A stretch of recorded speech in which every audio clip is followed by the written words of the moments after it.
এইটো সাইড হৈ গ'ল দেখিছেনে বাৰু তাৰ পাছত এতিয়া মই এইটো সাইডে কৰিম এইটো সাইডে ইয়া কৰা নাই এইখিনি কৰিম মই সাইডটো হৈ গৈছে আৰু এই সাইডটো এতিয়া মই কৰিছো তিনটা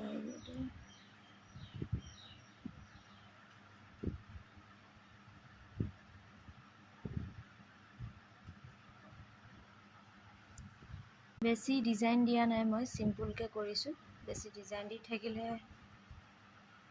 বেয়া দেখিব এয়া দেখিছে মুকা দেখি ছোৱালীও এখন কৰি আছে মোক দিগদাৰ লগাই আছে ইয়া চাওকচোন তো তাই কাৰণে মই পটাপট কৰিব লাগে ৰেডটো অকমান কৰি দেখাইছো এটো আপোনাৰ ৰেড অকমান লৈছো মাজত এটো মাজতে ৰেড দিছো তো